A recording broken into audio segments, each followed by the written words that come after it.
Wisetech shareholders need a drink. Oh, they do. Wisetech Global creates software that logistics companies use to move stuff around the world.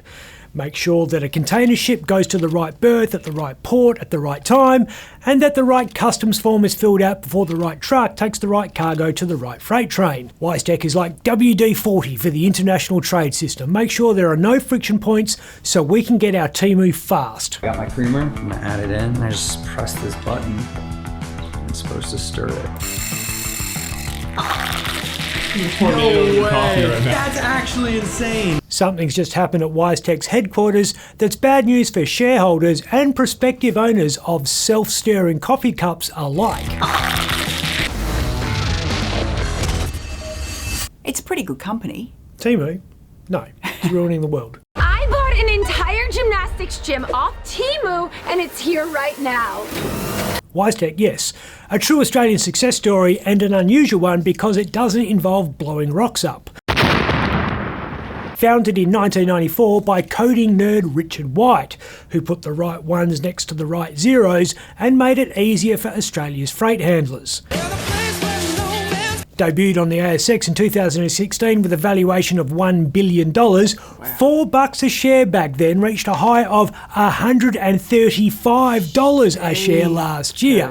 But then news emerged that Sydney beautician Linda Rogan had been having an affair with White whilst living in a mansion he bought for her. White's wife, Zena Nasser, found out. Oh, that's not good. Zena's a high-profile lawyer. That is worse. And Richard's life started imploding on various front pages of various newspapers. Turns out the Rogan fling wasn't Tricky Dickie's first rodeo. He's also been having it off with a woman named Christine Kontos, who worked for a logistics product firm and had awarded a lucrative contract to another lover. It'd be fair to say Richard had been personally delivering a lot of cargo over the preceding few years. The Wisetech board grudgingly agreed to an independent review of White's actions. I say grudgingly not only because White was founder and CEO of and biggest shareholder in Wisetech, Awkward. but also because independent reviews are like a box of chocolates where every chocolate is actually an offensive and embarrassing turd. You never know what you're going to get.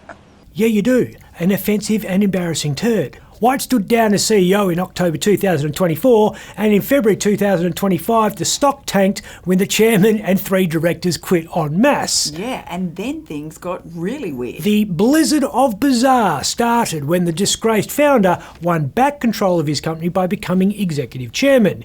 He shrugs off the results of that independent turd inquiry, says you to Australian Super when the fund sold its Wisetech stock in protest, installs the old chairman who quit the year before as new independent director, signs a new employment contract that guarantees he's in power for 10 years, and borrows a lazy $3 billion to fund an aggressive expansion into the United States, a country which is less squeamish about the governance implications of the handling of women by certain parts of their anatomy. Grab him by the pussy. Well, then it looked like things were back on track for a They while. were. Right up to the moment the 5-0 crashed through the front door of Wisetech's Sydney office. Wisetech Global confirmed in an ASX statement on Tuesday that the Australian Federal Police and ASIC had executed a search warrant which required, and I quote, the production of documents regarding alleged trading in Wisetech shares by Richard White and 3 Wisetech employees during the period from late 2024 to early 2025. We don't know if anyone's done anything wrong and not suggesting that they have, but we do know Wisetech is embroiled in a scandal. Again. And the stock has tanked. Again. Because it turns out there was at least one more embarrassing and offensive turd in that box of chocolates that shareholders are about to eat. It's a bit nutty. I'm Ben Harvey.